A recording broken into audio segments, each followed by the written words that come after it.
Hi, Jody Hardesty with Empowered Heart Connections. Many people struggle with trying to communicate their needs in an effective way. So the goal for most people to try to communicate is to get to an assertive way of expressing their needs. So an assertive communication style is direct and clear. It expresses what you need, what you want, and in a way that your partner or whoever you're communicating with can understand you. Many of us are not raised in families where we learn all of these skills of how to communicate assertively. My family is amazing, but they were not great at learning to communicate or talking about communicating your feelings. We did sarcasm. And sarcasm can be a type of passive-aggressive communication style. We weren't really aware that it was passive-aggressive. We didn't know it was coming across maybe in a way that wasn't comfortable because we all kind of just did it, so it was very familiar. But what it ends up doing in a relationship is shutting the other person down. Fortunately for me, when I was first dating my husband many years ago, he was mature enough to go, "Why did you say that? That hurt my feelings," when I was being sarcastic. And it took me a while to figure out that I was being sarcastic because I was feeling something. That I was trying to say that I had a need or I had a feeling that I needed to express, but I'd never really done that very well. So I had to not only learn how to say things assertively, but also assess what the feelings were behind it. Because that's really usually when we need to talk about things, is whenever we're feeling triggered or we feel hurt or sad. So I had to learn how to be more clear with my communication style and less sarcastic and not say things in such a salty way that could be offensive or hurtful. And again, a lot of this is totally unconscious. A lot of us, whenever we're raised in a family dynamic where either there is a stressful environment or our parents struggle with their own communication styles or their own self-esteem issues, it can be difficult for them to share with us how to effectively get your needs met. And so we historically, through our families and through our society, end up learning these communication styles that are not always so helpful for us. And there are other communication styles that can be included in this passive-aggressive type of communication. The other one is just straight out aggressive, right? So we're just yelling at each other, or we're just saying really hurtful things. We're saying things in a way that is maybe critical or insulting, maybe turning things around when you're feeling upset with somebody, maybe blaming them for deliberately hurting your feelings or calling names. So that can be more of the aggressive type of communication style. And there's also a more passive communication style. So the passive communication style is whenever maybe we have a feeling or a thought, but we're really not feeling like it's comfortable or safe for us to share our feelings, so we just kind of hold them in. This is another thing that I have struggled with, is just really recognizing, first of all, what those feelings are, and then acknowledging what they are, and being able to share that with your partner or with the person that you're dating, because nobody knows what you're thinking or feeling. We all have to communicate this. Now, over time in these relationships, we can develop more comfort level with connecting with our partners, and they can learn to read us a little bit better, but we still need to be able to directly communicate about what we need, being very clear about what our hopes are, what our wants are, what our fears are, and especially whenever we have something that we need to be done differently. We really need to be able to say to our partners in that assertive way, in that really clear, direct way, is, hey, I'm struggling with this and I really need some support with this.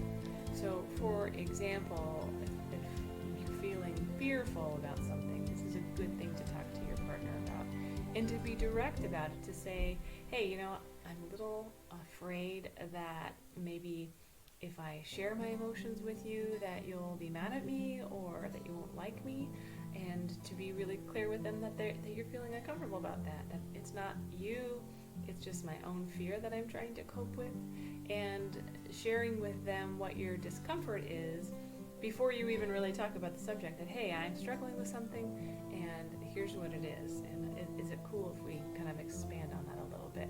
I need your support. Asking your partner for support or asking for support is something that can be really really challenging for a lot of people, especially when we're caretakers. But it's really important because whenever we do withhold our emotions, or we do it in more of a passive-aggressive or aggressive way, then we end up not getting what we really want, which is to have a loving and healthy connection with someone, right? So some of those, there's other aspects of passive-aggressiveness that can be challenging other than sarcasm. Some of those are, examples are disguised hostile humor. So this can be similar to sarcasm, but disguised hostile humor can be a little bit more on the aggressive side. But usually it's kind of hidden in some sort of maybe backhanded compliment or a joke that's maybe not so funny to anybody else but the person dishing it out. Those backhanded compliments can also be an aspect of that passive-aggressive behavior. The silent treatment can be another way that people can be passive-aggressive. Making excuses, being late constantly or deliberately being late can be something that is another way that the passive-aggressive kind of communication style can come across. So these are all important things to address with partners, and especially if you are trying to figure out whether or not you may or may not be compatible. It's important to address whether, okay, is this just a fluke that this person is always late or always sarcastic, or is this actually something that we can work through and address? And often people, like I said, don't even have an awareness that they're doing this, especially if they're a passive communicator, that they're really withholding their emotions. They may not even be aware. They may not have felt that they were able to express their emotions ever throughout their life in a way that they were heard. So they may be withholding because they don't feel like they're able to do that. So it's important to really explore with each other whenever you are getting to know each other is are you even aware of your communication styles and how they're affecting you? And what do you do whenever those things come up? So again, some more examples of some assertive communication styles are whenever someone is, for example, late.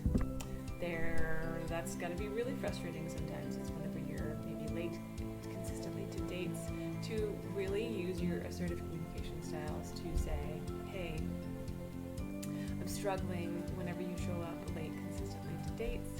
It makes me feel uncomfortable, and I am hurt whenever you show up late. It makes me feel like you don't really care about my time, or that you're being disrespectful, and I really don't like that. Is that something that you would be willing to work on, right? Or the sarcastic person, like, I know you it seemed like you're trying to kind of make jokes or be funny about this, but it seems like you're upset about something. Can we talk about that?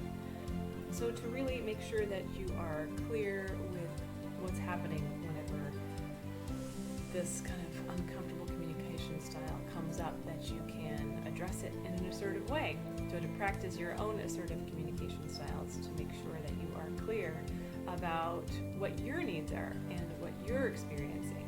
And in turn, hopefully your partner can help you grow like-minded, that, hey, that communication style is not really so great for me. Can you maybe tweak that a little bit, or just really tell me what's going on, because I don't understand whenever you're sarcastic, or I don't understand whenever you're passive and you kind of withdraw, or I really don't understand when you give me the silent treatment.